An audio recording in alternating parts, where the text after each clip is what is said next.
Hello friends, I'm Kayla and we're here for my annual tier ranking video. I've done this at the end of every single year for the past, 4 or 5 years, where I just do random tier rankings of things that feel relevant at the time. I have ranked like every mystery thriller that I've ever read in this video. I've ranked all of my secret TBRs I've ever done. I've ranked whole authors' backlists. I've ranked food on book covers. Today, I'm gonna do eyeballs on book covers. I'm going to do, since we're in the 10 years on BookTube era and reflecting on things, I'm going to tier rank all of my years of reading as far as my favorites have gone. And I'm going to rank my Literally Dead book club picks for the year because I actually do that every year, so we're gonna start there. This is where we left the list last year. This is 4 years worth of Literally Dead book club picks, and like I always say, it's not organized. The tiers Iconic, Solid, Meh, and Woof are not about my personal ratings because I don't think that would be the most interesting tier ranking for me to do. You would just see all of my 5 stars in one row, all of my 4 stars in one row, 3s, 2s, and 1s. This is about the general consensus or how good I think the book was at building to the type of discussion you want to have in a book club. Sometimes I flop, sometimes it's a win. I feel like there's an even amount in like the top 2 good tiers and the bottom 2 not so good tiers. What I really liked about this year of the book club just as a whole was we did a mix of things. We did an anthology for the first time. We did a collection of novellas one month instead of one novel, which was fun. We did a cozy mystery, which was fun. And then I mixed in literary mystery. There was some fast-paced thrillers. There was a lot of social commentary in these titles. There was a fantasy one that didn't really fit into mystery thriller horror perfectly, but it was an interesting mix. I think every year my book club gets further away from a traditional like crime-focused book club. And I'm just picking up things that I really want to read, and I'm taking you along with me, for better or for worse. So we started out the year with Out There Screaming. Now, me nor my co-host was really a fan of this one, but there's always going to be books in a collection that you love and that you hate. That's just kind of how it goes. And I was really interested to introduce people to this idea of short story collections who haven't maybe read them before. And it was what, like 20 Black authors. So you got introduced to so many names at the same time. I think it was valuable in that way. But unfortunately, there wasn't any particular like 1 or 2 or 3 stories in it that blew everyone collectively away. And so in that way, I'm putting it in the meh category. I don't think any of us think back on this one extremely fondly, but please sound off down below with what your favorite of the year has been. Maybe it was that one. Vera Wong, I'm gonna put in the very top category. This is a mystery of a older woman who runs a tea shop, and one day there's somebody dead and she has to interrogate all of her customers, but also it's just a sweet like found family story. It's very cozy, but the mystery is still interesting to solve. There's clues dropped all the time. The writing is fun. And I think the general consensus is that that one was pretty iconic. We had Night Watching by Tracy Sierra next, and I'm debating between meh and solid because in my mind it was a solid read.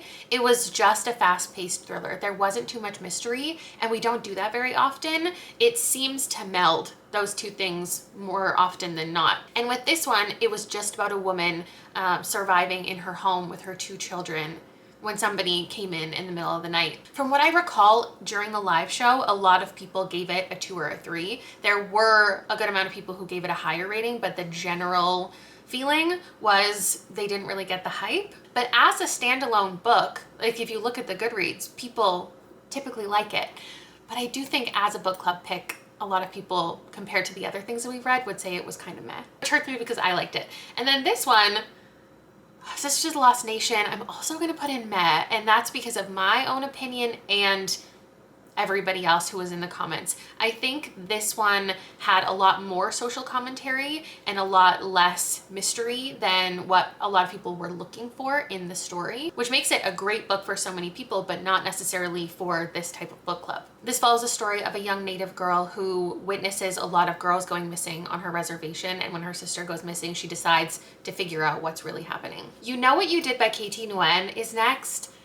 And I gave it the same rating. I had back-to-back like kind of meh reads for my own book club, but I remember coming into that live show thinking that I was going to be the exception, that everyone else was gonna say that they had a fun time reading it, but they really didn't. Some people did, but overall, following this woman kind of struggling with her family life. Her mother recently died and she feels a lot of guilt. Her husband and her daughter, like everybody is kind of at odds. She's encountering different deaths. And I think the synopsis and the actual book are just a little bit different. And there's a lot of waiting for answers. There's even a lot of waiting for questions. And for a lot of people, it came down to if you could predict what was going on or not. Many of us could, and we ended up giving it a 2 or a 3. So that one is our first one of the year. That's at the bottom. Middle of the Night by Riley Sager is tough for me to remember because it was such a disappointment for me that when a book does go that way, and from what I remember, the other co-hosts had similar feelings. The live show tends to go in the direction of how the majority felt. So either we're ranting a lot, and so to me it feels like everybody was ranting, even if maybe the comments were defending the book. And if I absolutely loved the book, I feel like maybe the people who don't really feel like they can voice their frustrations as much in the comments, don't feel as represented. I do think I'm putting it in the bottom category though. Correct me if I'm wrong. I think that the majority of people were like, this is Riley Sager's worst or second worst. It just didn't really do anything for us. It's about a man who comes back to his small town. His friend went missing decades ago and now he's gonna solve the mystery. But it just wasn't interesting. I might be wrong about that one though. I Was a Teenage Slasher. Oh man. So I want to put it in the top row because, you know, I gave it a 5. Is it my favorite book of the year? It's one of my favorite books of the year. And the other two, Stephen Graham Jones, are up here. But not as many people loved this one the way that they, like, okay, My Heart is a Chainsaw. There were definitely a chunk of 1 and 2 stars in the chat that was like, this one, this went over my head. I was not into it. I don't get what you all are loving about it, but I still put it up here because I loved it so much. And there were a good amount of people who said like, this is one of my new favorite horrors. The Only Good Indians, I gave a 4, but because of everyone else's love for it, it just ends up in this tier. But I think I have to put it down to solid. I think it made for a good discussion.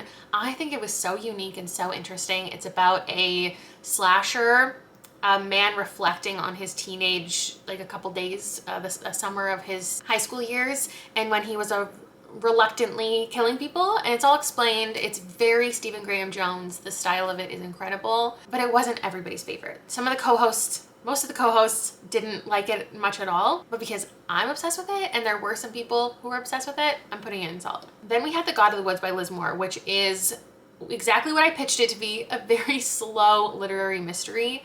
I would be putting it in iconic because the more I reflect on it, I think it was such an interesting story, and there's just a lot of metaphor and things that the book is leading to you towards and leading you away from. I just think it's a really smart book, but I know that I was surprised by the amount of people who did not like it. Even the people who went into it knowing that it was going to be slower, wasn't going to be a lot about the actual, there's going to be no thrills. It's just wondering what happened to this missing girl. She went to summer camp, the same place her brother years ago also went missing from. We've got different timelines. It's talking about feminism. It's talking about female autonomy. I don't know where to put it. Maybe I'm wrong. I think I was like talking a lot of people into enjoying it more than they thought they did. And because I think it made for a good discussion and I gave it a 4.25, I'm putting it in solid. Then we had the novella month. I picked 3 novellas for us to read together, and I think it was generally successful, that idea. I don't know if we'll do it again. Let me know actually of what happened this year that we did differently. Would you prefer to do another short story collection next year, or would you prefer to do a month of novellas again? But This Is Where We Talk Things Out by Caitlin Marceau. This one, I feel like more people liked than didn't. I just thought it was okay. It's about a woman who, actually no, I'm just remembering now, a lot of people liked this and recommended it for the book club to read, which is why I picked it. But the actual discussion, most people just thought it was a decent time. Now I think I need a tier in the middle. Hold on, after 5 years of doing this, am I rethinking everything? Can I just put decent? Okay, I'm switching it all up. Oh my gosh. I just really think that this needs to be in a middle category. I also think I would put the God of the Woods there. I'm also gonna move down All Her Little Secrets and Whisper Down the Lane and The Devotion of Suspect X. Because I remember in past years struggling with what tier they should be in, because they weren't great, but they weren't meh. Now, is there anything in meh that should move up? I think I would move up The Other People, our very first ever book club read, because it was a decent mystery and it deserves a little bit more respect. Okay, back on track. Graveyard Shift, I don't need the new tier for. This is going in woof. I think there was a few people, and by a few I really mean probably 5 people, who ate it up, but most of us were like, this was a complete waste of time. Like, it's a good idea, it's a good story. All of these random characters are meeting up at a graveyard, and they see a grave that's been dug and they want to stick around and see what happens, and the things that they uncover start to become interesting, but then it just ends. It needed to be a novel. It wasn't satisfying, and not in the way that is often fun and ambiguous for a novella to end, but in a very frustrating way. This is where we talk things out, is about a woman who's spending time with her mother after a long time again, and they're reconnecting. She takes her to a cabin in the middle of nowhere, and it gets a little uncomfortable. The Night Guest, I think, was, because it was most people's favorite in the live show, I, in my mind, want to put it into great, but I think it was just comparatively.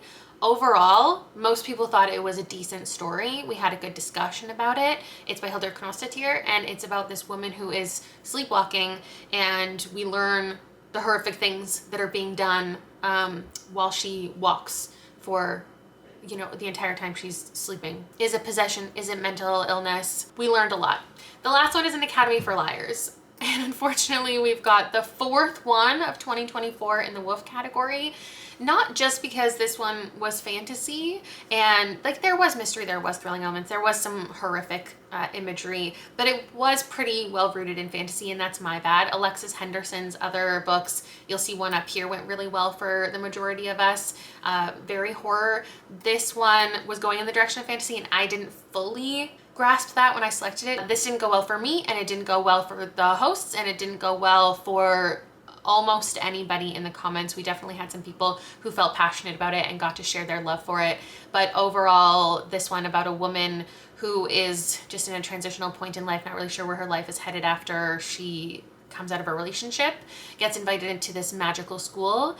It just was very ambitious and didn't meet its fullest potential. But you can let me know what I'm wrong about. If you remember the live shows well in the discussions, is there anything that I put here in the wrong category? I just think it's beautiful looking at this, that we've read these 52 books together, and it's gonna keep rolling. I can't wait for what we read in 2025 and how much more niche it could possibly get. The next category, like I said, is gonna be about not my reading year overall, because that would be easy to tier rank. I would just look at my average rating, and like I talked about in my recent reflecting on 10 years, you can see my average rating for every year. This year is the worst, but also my first year on BookTube was the worst, and it would just be ranked like that. I thought, let me put together a little image of my favorites from the year. I went to my favorites videos and my like 9 to 12 favorites of every year. I have put in a graphic, and my categories here start with my most epic reading year. I look at this group of books. It doesn't have to be every book, but the majority I think back on as amazing. These favorites are really memorable. They're all on my like top 10 of all time, or like a good amount of them are. The next category is living my best life, so still having a great time. Like, these favorites stand out, still stand by them. Nothing to write home about is like, this was a fine reading year. Maybe there's a favorite in there that's memorable, but not a great one to look back on. And then I will never financially recover from this. So, you know, the ones that are cringy perhaps to look back on. So we're gonna zoom in so you can really see what's going on here. We're starting with 2014. Now, I have grappled with this before. I've reflected on this already. I've reread many of these for videos. Gillian Flynn, here's the thing. I haven't reread since 2014, so I can't say that this opinion holds up. Same with I'll Give You the Sun. I'll Give You the Sun, I will be rereading soon, which is very exciting. Gillian Flynn and Leanne Moriarty, like, I don't want to reread mystery thrillers, so I don't know for sure, but because of the impact this year had for me, it made me fall back in love with reading. Like, when in 2014, I only read 50 books. books. And I started my channel because this favorites list, even though some of these were actually 4s at the time, were so impactful to my reading. Gone Girl made me fall in love with reading again. The fact that half of these absolutely do not hold up to my current reading taste, I still want to respect it a little bit. So I can't put it in the no, I can't put it in the bottom because like this is what made me start my channel, right? So this is nothing to write home about. I can't look back on this and say these are all-time favorites now. And now I wonder if anything's gonna end up in that bottom category if that one's not. 2015, I mean, come on, we've got The Raven Cycle. I discovered The Raven Cycle in during my first year of BookTube, and it's still my all-time favorite series. How incredible. I also read The Martian, which I know I haven't reread, but like obviously it holds up. The Sky is Everywhere, I've reread and loved. Black Iris I reread. A.S. King and Andy Weir and Renee Ahdieh. I don't think I stand by Carry On the same way or The Evolution of Mara Dyer, but like I have to put it as the most epic reading year. I just have to. 2016 is tough. Perhaps Emily St. John Mandel and Shannon McGuire and maybe Patrick Ness are the only authors here who might not have had any controversy surrounding them or their books. There's a lot of identity stuff here that is questionable. We have 2 authors writing significantly about Indigenous characters who themselves are not Indigenous, and the representation was something a lot of people took issue with. There are authors here that have content that a lot of people hate, including myself. But in 2016, I was loving it. So, oh my. Me discovering Every Heart a Door that year, but the thing, at the time I only gave that a 4, which is so strange to think about now. I might actually have to put it in the bottom category. That might seem crazy to you, but the fact that I don't stand by half of those, I mean, I don't stand by half of the 2014 either, but 2016, my all-time favorites are not technically here. That one's a bit of a hard pill to swallow. Let's go to 2017. We've got The Marrow Thieves, A Secret History, House at the Bottom of Like Little Fires Everywhere, The Hate You Give, The Names They Gave Us, When Dimple Met Rashid, Dress Codes for Small Towns, Her Body and Other Parties Far from the Tree. There's a lot of YA here, a lot of heavy YA that I was appreciating at the time. Dress Codes for Small Towns is something I still consider an all-time favorite. A House at the Bottom of Like I have reread, absolutely holds up as like my favorite horror novella.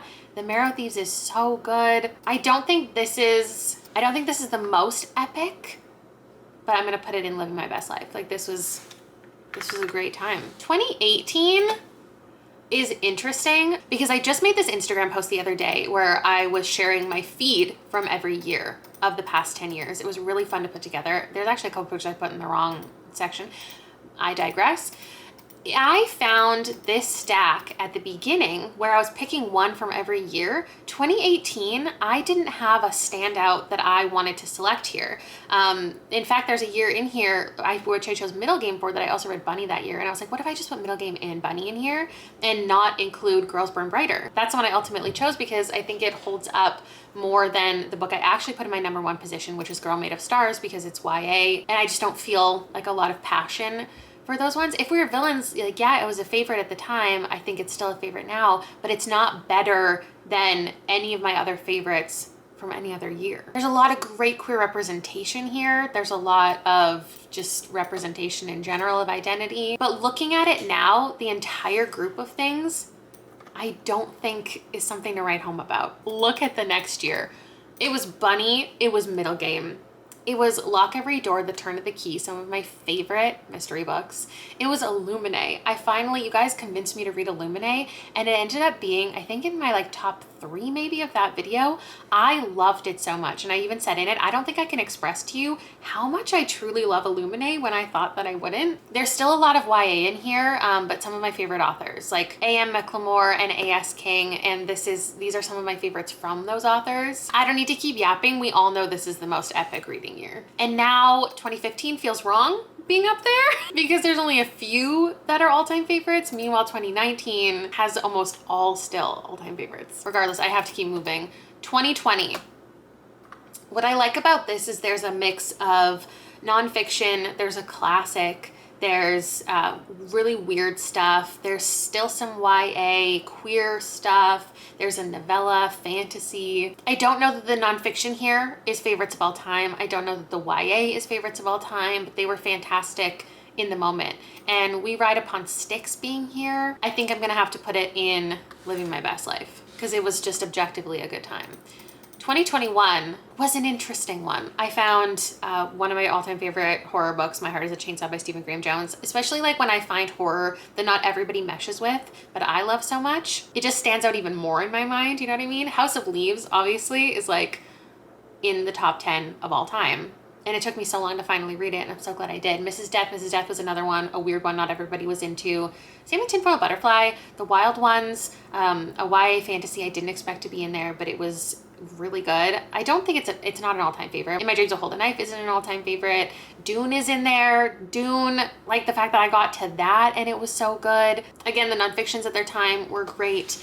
So, oh, I don't know. I don't know if that's the most epic or is it Living My Best Life? Maybe it has to be the most epic just for the fact that the horror that year, ooh, it was amazing. Now 2022, I said in my video of reflecting on all the 10 years that these are all such good books, but not one of them is in the all-time favorites. I don't think any of these make it into my top 10 all-time favorites. Like they're not even really being considered. They were so good. I had a great book club pick with Confessions. I have my favorite Paul Tremblay, which like nobody was really into.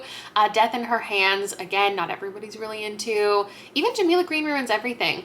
Finley Donovan, like this was so fun getting introduced to that type of mystery. The Book of the Most Precious Substance, so good, so different, so memorable. Daughter of the Moon Goddess was a fantasy I loved. Kindred I finally got to, the 5th season, absolutely held up the way that everybody said it would. I don't know where to put it. I think like at the time I was living my best life, but looking at it now, maybe like as a whole, it's not anything to write home about. Maybe I'm wrong about this one. Maybe it is Living My Best Life. Maybe you're like yelling at me to put it in the other category because I was so passionate about so many of them. Oh God, I don't know. This is getting so messy. Now 2023 should be the last one that I do here because since I included 2014, this is the 10th one.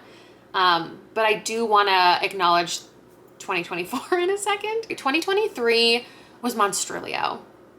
And maybe it's a recency bias, but like Monstrilio is so good. And so many of us love this like weird literary horror. Leech was really good. No, I don't think Natural Beauty and Leech are like all-time favorites for me. How Beautiful We Were was great at its time. Again, A Little Devil in America I think will go down as one of my favorite nonfictions. And Emily Wilde's Encyclopedia of Fairies is such an interesting one because like I don't read fairy books, and when I first read it, I gave it a 4.5. And then when I was flipping through it, getting ready for the book club, I realized how much I loved it. And then it ended up being like in my top 3 of the year. Nothing to See Here was really interesting. I think that in general, the reading year feels right here. And now 2024, I will have my favorites list up at the end of the year. And I said recently, I only know 4 books that are for sure going to be in it. And this is them. And though I'm still debating if this is my favorite Stephen Graham Jones. This is just not my reading year. And I know it's not reading year overall, it's my favorites. And because I don't have all 10 here, I can't really compare it. But no matter what ends up here, all of the other 6 that I'm gonna have to figure out what they're going to be aren't going to hold a candle to anything that I read in 2018, 2014. I feel like I'm gonna have to put it down here. Because what we have to remember is that these are my favorites, right? I'm not saying that I disagree with the majority of these, that they aren't 5 stars, that I don't still love them. But as far as the actual overall look at the favorites list goes, 2024 is a bit of a flop. I'm moving 2015 down. I have to rethink it. Just because I found my favorite series doesn't mean that the favorites list overall should be considered just because of those 3 books. This feels more correct. And hopefully 2025, we can pop another one up there. Let me know if you want me to update this next year and like where I would put the reading year as a whole. And the final category, the final tier ranking we're gonna do is about everybody's favorite cover thing, Eyeballs. I hate an eyeball. I've told you about this before. In horror movies, there's always a scene where something's coming at someone's eyeball. I will turn away. I'm not watching. I don't want to look up close at someone else's eyeball. I don't want to see my own eyeball. I go to the optometrist and he shows me a picture of my eyeball and all of the things. And he's like, here's this and here's this and this is looking great. And I'm like, I don't want to know. Don't show me that. The inside of my own body is none of my business. And for some reason, this is really the cover trend right now. Maybe it's just the books I'm picking up, the books that are making me feel queasy as they're intended to, but I'm gonna put them in categories. Books that I've read first, that's the top 3 categories. Either it's the apple of my eye, the eye is tolerable, it's fine, I don't feel sick looking at it. Book covers that I give a bombastic side eye to, so ones that I'm not really into, but I'll still like look at it without wanting to end myself. And then the final category is cross my heart, hope to die, stick a needle in my eye. As in, I would rather stick a needle in my own eye than look at this book cover for more than a couple seconds. So let's do this first, and then we'll get into books that I haven't read. And I'm gonna tell you the books on my TBR with eyeballs in the cover, and if I'll read it for the ball, like the ball is okay and it's tolerable and it intrigues me, or I'll read it in spite of the ball. Like it's ugly and creepy and weird, but I'm still gonna read it even though the eyeball of it all is very concerning. Mayfly, I hate so much. It's just this cover in general, like the teeth, I was gonna say it gives the vibe of the book. It doesn't really. Yeah, it's about a killer and there's eyeball stuff, but it's not like this particularly creature-ish. But I still hate the eyeball. Maybe it's because the eye color resembles my own, that especially freaks me out. Also just like the veins or whatever. Don't teach me about eyeballs. I don't want to know. I don't want to see all this stuff in an eyeball. Also, there's something about the eyeball covers where you can see the full sphere that is particularly unsettling to me. It's like the idea of just popping out someone's eyeball. Okay, you get the point. Cross my heart, hope to die, stick a needle in my eye. There's an alternative cover for Mayfly that still has the eyeball looking really eyeballish, but it's more tolerable. The cover overall, am I rating the cover or the eyeball? Because I don't like the cover, but the eyeball is less of the cover, so I think it's more okay. Little Eyes by Samantha Schweblin. See, this is an eyeball cover that I can get on board with. It's like doodles of eyeballs. It's just cartoonish. It's little eyes, as the title suggests, and I think, therefore, it is the apple of my eye. Next, I put Yellowface, just because I wanted to put some eyeballs here that I thought were nice. I think this is a great cover. It's really simple, it's pretty, and the eyeballs are cute. They're not even looking at me.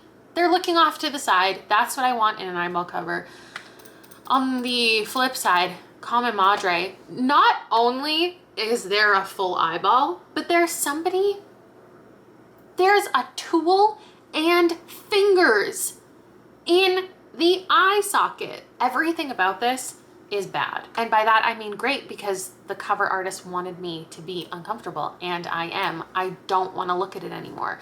Your Shadow Half Remains, I didn't know if I should put on here because it's more than just an eyeball. I didn't want to put like half faces, because then there would be 700 books here, you know, like 2014 when every single YA book was half of a girl's face lying down. This one feels like an eyeball cover though, and I think you can agree, because the focus is on the eyes, and also it's about people not being able to look at each other in case violence happens. The fact that there's also a bird on it just gives me the imagery of a bird pecking out an eyeball. I don't think it's the most offensive, so I'm gonna put it in bombastic side eye. Behind her eyes, again, she's not looking at me, and it's a photo that's been edited, and I think that just makes it a little more tolerable. Now, Evil Eye, you would think it's fine because it's artsy, and it's not just the eyeball, it's clearly in a socket. Like, that's fine. Absolutely not. This disturbs me. I think because of how much whiteness you can see on the outside of it, and it's just so, it makes me want to blink, and it exudes the feelings of the story, and it does a great job of that, but I cannot tolerate that one. Now, Shatter Me, you know, this era of the really close-up eyeball, I could have pulled 100 things off of Goodreads, but Shatter Me is the one I've actually read, and I have a hard time remembering at its time, did I think this was as ugly as I think it is now? The concept is pretty, and I think when it came out, we all thought it was pretty. So I think I'm gonna put it here. Now, the Diviners, I think the eyeball is nice. So I'm also gonna put it up here. Oh my God, who knew we would have so many in the apple of my eye when I don't like eyeball covers? Here's the next one. I hate it so much. I think this cover is beautiful though. I really think just the aesthetics of it, the idea of the chopsticks picking up the eyeball and it being so representative of the story and her being obsessed with wanting to eat eyes, especially the blue eyes that belong to the man that she can't stand. But obviously like it's surrounded by things, so I'm gonna put it down here. I don't want to ever look at that again. This one is an alternative cover and I want to know what you all think of it because I really hate it. But also it's obviously intentional. Like it's supposed to look simplistic, very little detail, like kind of Microsoft Paint. But with the eyeball fully being in her mouth, it makes me hate it just as much. And then the other alternative, this one where she has a bowl of eyeballs, is so crazy. And I am indeed putting them all down here. You might not think they all should be, but they are. Then we've got Frankenstein, which should this even be here? Because it doesn't feel very eyeball. It is an eyeball, but there's gears around it. I think I just wanted to respect some like nice art styles, but I don't actually like it that much, so I'm gonna put it in bombastic side-eye. Then we have this one, which I think kicked off this whole idea, because like, why would you do this? It's so gross. Not only is it the whole thing and it's outside of the socket, it's like, it looks like when you crack an egg and like all of the whites and the goo and the like stringiness, like why would you do this? It definitely exudes the story. The story is gross and I wouldn't recommend it to anybody. And it is the worst offender and belongs in Cross My Heart, Hope to Die, Stick a Needle in My Eye. Now let's look at some cute ones to recover. Kurt Vonnegut, the eyeballs on here, his art, fantastic. I love them both and I'm putting them in the top category. 1984 by George Orwell, classic eyeball cover. When I say eyeballs are trendy, I obviously need to recognize they've been around for a long time. This one I think is okay. This one, at its time when this came out, I definitely was into the minimalism and I was like, ooh, I love it so much. I don't love it so much anymore. This one, where it's actually like part of a face still, is definitely my favorite. So this one's gonna go here and these two are gonna go here together. Now this one is called The Watchers. I didn't know if I wanted to read this for sure, but I see it everywhere.